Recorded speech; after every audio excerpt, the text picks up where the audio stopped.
There have been several instances in the Naruto story where something was set up and never paid off in the future. Let's talk about them and why they were never paid off and if that was a good decision or not. Well, of course, setting up something that's never going to be paid off is bad, but sometimes not going through with it works to avoid some other problem in the narrative. Let's start things off with everyone's favorite kunoichi, Sakura.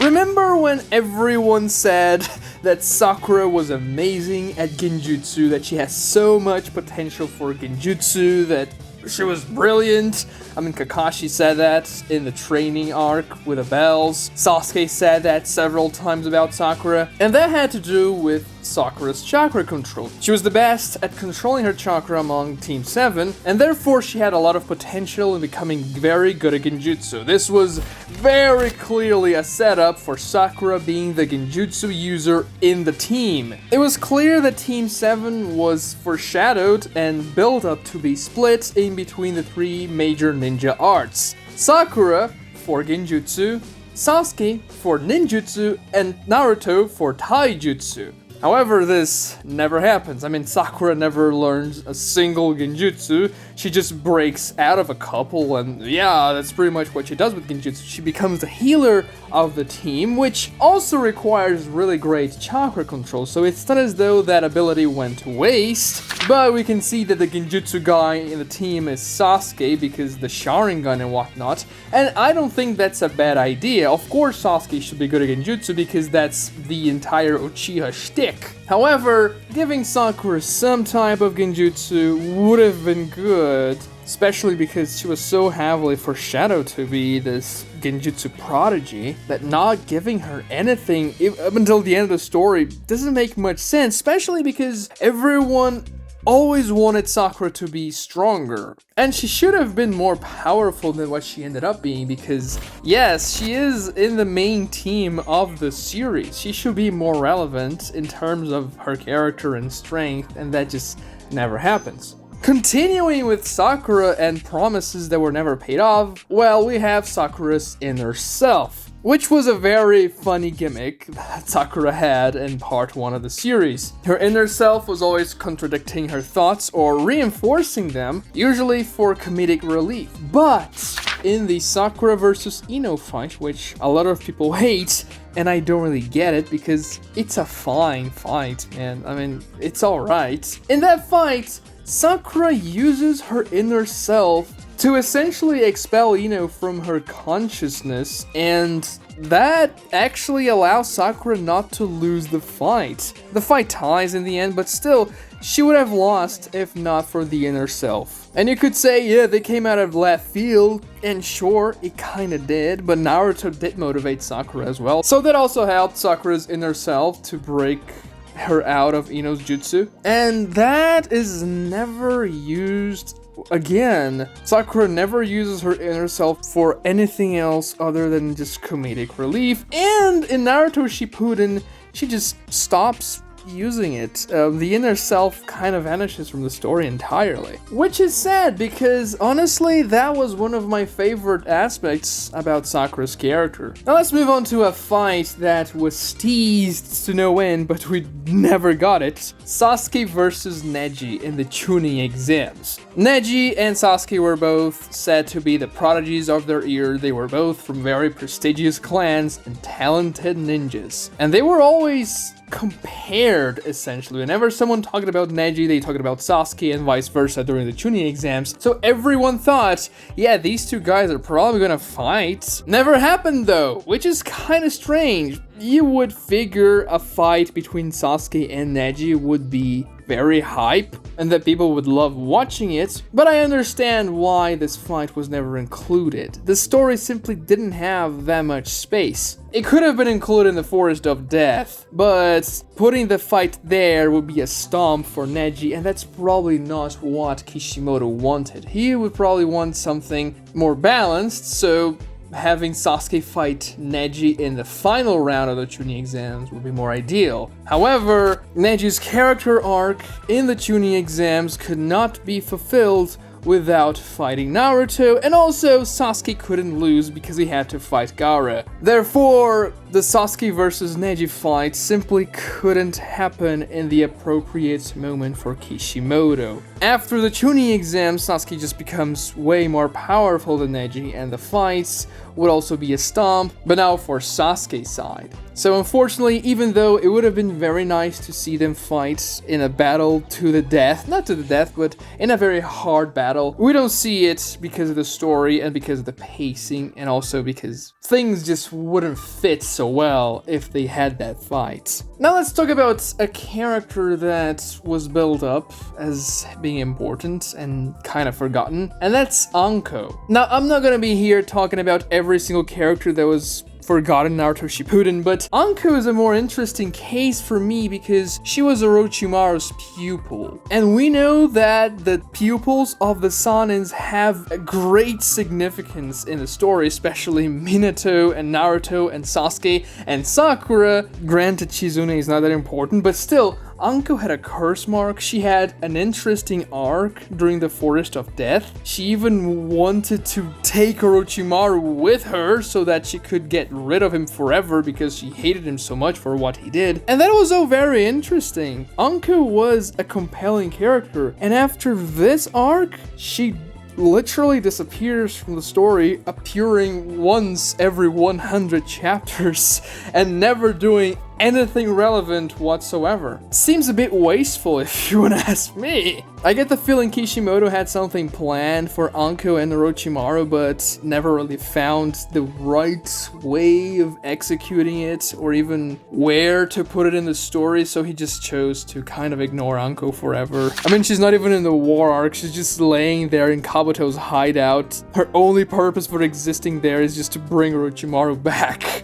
It's kinda sad. Another character that was built up and never paid off was Kurenai. Now, granted, Kurenai has one fight, if you could even call that a fight, in the entire series. She uses genjutsu against Itachi, and every single person in the Naruto fandom makes fun of her because of that. But guys, she's a genjutsu specialist. What did you want her to do? Like, throw a rock at Itachi or something? No, she had to use her most powerful ability. It just so happens that she didn't really fight the right opponent for her. But the thing is, she was one of the prominent jonins in the Leaf Village. She was the sensei of one of the main teams. So you would expect she would have gotten something. I mean, Asuma got an arc surrounding him and his death. Kakashi is Kakashi, I don't have to explain that one. And Guy fought Jubidara. Kurenai got pregnant. And that's her character in Naruto Shippuden. She doesn't do anything other than having a baby, which is great. Don't get me wrong, that could have happened, and I'd be grateful for, you know, having more kids in the Naruto-verse and an interesting story about the new generation, but she doesn't get anything to do. She is just there. Why doesn't she go to the war? I mean, you would figure Kurenai would want to protect her child, so she would want to fight the war because, yeah, man, it's important. That's the lesson Asuma was teaching. Protect the king. The king is the next generation. And Kurenai just sits there and does nothing, which is really sad. I mean, she was a genjutsu specialist, something we literally never see again. The only time we get a glimpse of how a genjutsu specialist may fight is in that fight against Itachi, which is a really bad example. And let's move on to Naruto Shippuden with the Akatsuki Rings. I don't know if you recollect, but in the beginning of Naruto Shippuden, when the Akatsuki was being introduced a little bit more and we were seeing more characters, the rings that the characters wore were a big deal. Every Akatsuki member had a different ring with a different color that had a different meaning, and every single one of those rings was linked to one of the fingers of the Gero Mazo. There was a significance to that Kishimoto just never really explored. He just said in the end, oh yeah, the rings are cool because the Akatsukis are cool and that's pretty much it. But that was not the case whatsoever in the beginning of Naruto Shippuden. When Deidara loses his arms, he is looking for his ring specifically. He is more concerned with his Akatsuki ring than with his arm. And when Toby finds it, Deidara strangles him so that he can give the ring back to him and all that. I mean, it's supposed to be a funny scene, but the importance of the rings is very much stated there. The characters wouldn't be so fixated on the rings if they weren't important. Toby even says, oh, now that Deidara is dead, I can get his ring and then I can be an Akatsuki member, implying that the rings are unique for some reason and not just a piece of jewelry. If he needs to get Deidara's ring to get into the Akatsuki, that means the ring carries some type of power or symbolism, I don't know, something, but Kishimoto never develops this concept any further. After the first arc, the Kazekage rescue arc in Naruto Shippuden, these rings are just forgotten and now they're just an accessory that the Akatsuki members have. Their importance is never bring up again, and I think it's kind of a shame because there was probably something cool Kishimoto was cooking up with those. Though he may have thought that in the end of the day, the concept of the rings wasn't that important and it wouldn't be that impactful for the entire narrative, so he just dropped it and said, yeah, the rings are just the symbol that you were an Akatsuki member, and that's pretty much it. Now let's talk about a rivalry that was never paid off, really.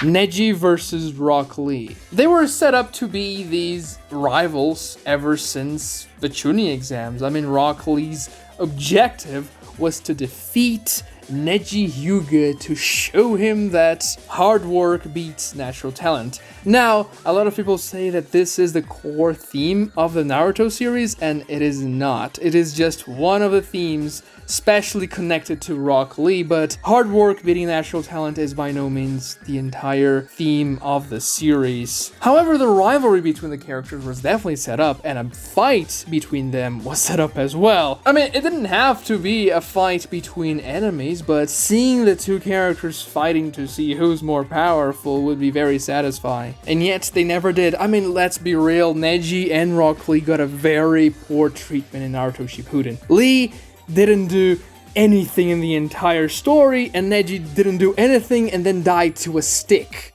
Team Guy wasn't very well treated, except for Guy. Guy, he got a pretty good treatment. But the rest, they were just thrown away. Now let's talk about another character that just vanished from the story, and that's gonna be Sai. What? What the f?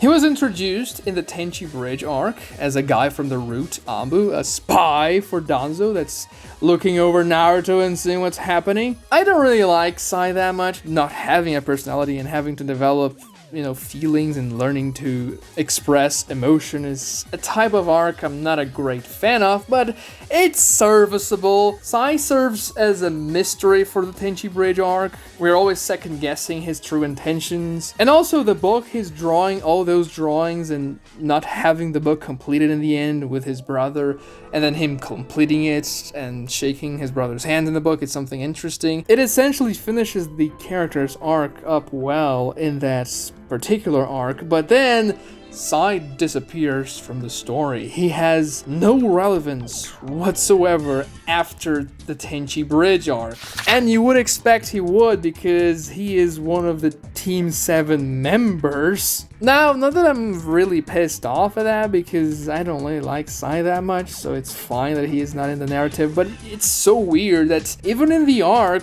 where Danzo is most prominent, in the 5 Kage Summit arc, Sai just has this minute role that doesn't amount to anything, and you would expect that, okay, his boss is in the battlefield and doing stuff. Sai should probably be there. Like, if you want to do something useful with a character, just put Sai in the bodyguard position instead of those two randos, Fu and Torune. Just have Sai be one of them. Now, yeah, I mean, Obito kills them in that arc, but you can easily write around that. I mean, give him something to do. I don't know, man. Maybe have him conflicted over Danzo's real intentions or something like that. But nothing happens, and then Danzo dies, and Sai doesn't do anything about it. I mean, he's not pissed. I get it. That's his personality. But still, you could give some type of conflict to the character. Especially when the man who raised him as a shinobi tool dies. I mean, maybe he loses purpose, maybe he finds a new purpose, but he's just there, and then he pretty much does nothing in the work as well. Another plot thread that was kind of dropped was Naruto's promise of bringing peace to the Rain Village. When Naruto confronted Nagato after defeating the Paths of Pain, and after them having that very lengthy conversation about what's the cycle of hatred and who's gonna stop it and all that, Naruto said he will bring peace to the Rain Village when he becomes the Hokage, and we just never see that happening. And as far as I remember, Naruto says many times that he never goes back on his word, so apparently Naruto was lying. No, but really, we never see the Rain Village again, unfortunately. I mean, we see it for a couple of chapters when Conan fights Tobi/Obito/Madara there, but we just see it in the distance, to be honest. We don't see how the villagers are doing. We don't see the village itself. We just kind of see it as a backdrop. And the Rain Village is such a cool place. Now, maybe doing something new in the Rain Village, making Naruto do those improvements would be bad for the pacing of the story, but just do something, say, yes, I'm sending aid to the Rain Village. I am doing something good for the Rain Village because I promised Nagato that, and now I am protecting them. Whatever, you can do something quick. It's just nice to know that the main character is fulfilling his very powerful promises that were hard to accomplish, but that he is actually doing them. The next setup that was never paid off relates to Madara Uchiha. Remember in the war arc when Madara was laying around, was just kind of watching Naruto and Sasuke fight Obito and all that, and every time something came up, he said, I still have my trump card. He threw that around all the time. Madara's trump card. What was Madara's trump card? Like, we never saw the trump card. Now, one could say Madara's trump card was using Black Zetsu to make Obito use the Rinne Tensei on Madara to revive Madara, and that's something Madara actually does, but fails because Obito manages to overpower Black Zetsu and he becomes the Jinchuriki of the Ten Tails instead. But you would expect that whenever Madara used his trump card, he would say, yes, now I'm using my trump card, and not just leave the audience guessing. And honestly, Black Zetsu being the trump card, I don't like that one bit, if that was Kishimoto's intention. Now, maybe you could say Limbo was Madara's trump card, but he couldn't use Limbo when he was in his Edo Tensei state, and he was talking about the trump card when he was in the Edo Tensei state. So clearly the trump card was either something really bad, like the Black Zetsu thing, or we just didn't see it. Which is kind of what the video is about. We never saw Madara's trump card, unfortunately. The first time I read those chapters in 2013, I think that's when they were coming out, I thought his trump card would be his MS abilities that we also never see in the story. But no, we just don't find out what the trump card was. And another setup that was never paid off was Tenten getting the tools from the Sage of Six Paths in the end of the war arc. I mean, sure, Tenten used a couple of the tools to one-shot Kakuzu and all that, but remember when Madara became the Jinchuriki of the Ten Tails and he spat two of those tools that Obito used to summon the Ten Tails in the first place? Those tools landed on Guy and Neji. It was a funny scene. And then when Guy and Neji go to the battlefield to fight Jubidara, they say, oh, Tenten stayed behind because she found the tools of the Sage of Six Paths and she's trying to figure something out with them. Every single person that was reading that saw this panel and they thought, boy, Tenten's gonna seal Madara. This was the meme for years. People were saying that Tenten was gonna solo Madara, that she was gonna win the fight, and Tenten was gonna save the day, like this completely useless character that never won a fight except for the fight against her doppelganger was going to seal the most powerful character we had ever seen by a long shot because she is a master of weapons and by coincidence, the most powerful weapons in the existence of mankind landed on her lap. And so everyone was excited to see when Stanton's showing up, when Stanton gonna seal Madara. And she never came, unfortunately. She was just put under the Infinite Tsukiyomi just like everyone else in the Alliance. And that was it. I mean, to be honest, I prefer Tenten sealing Madara than the Zetsu thing and Kaguya and all that. It would have been much more interesting, at least. So Tenten never uses those two tools.